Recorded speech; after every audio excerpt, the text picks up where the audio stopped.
I was at a customer 2 weeks ago, a prospective customer, and they were lamenting about the China supply that they currently have. They're getting motors out of China and they're using a broker. And they bring in a container load of product. And they've had this happen where there's quality defects with the motor. And now they're in a real tight situation.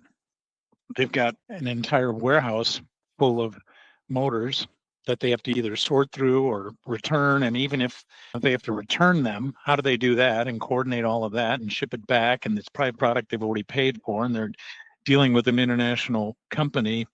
And then you have to get new product, and they're depending on the broker to qualify the product to bring it in.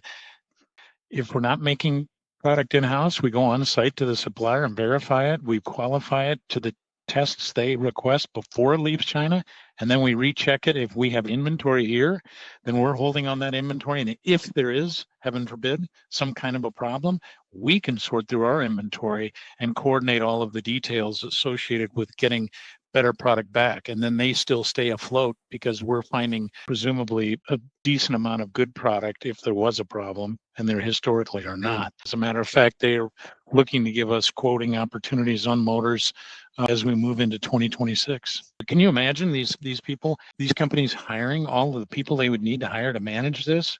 And then when they do get a problem, it's probably down to one person to try and manage all of the things associated with it, the tariffs, the freights, the cost, the return, the timing, the air freight, the bills. I mean, we help with all of that.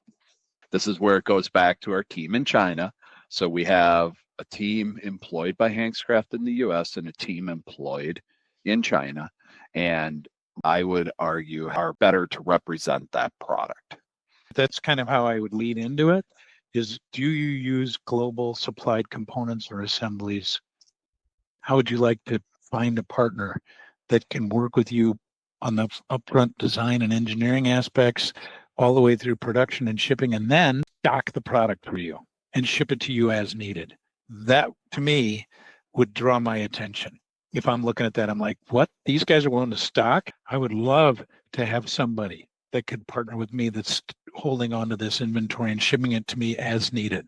We've talked about examples of going to see these customers locally or on the other side of the country, collaborating with them from an engineering standpoint and a design standpoint, understanding their testing requirements, using our knowledge to be able to guide them into where the product is best manufactured and how best to make the product that performs for them. And then also being willing to have a global stocking agreement.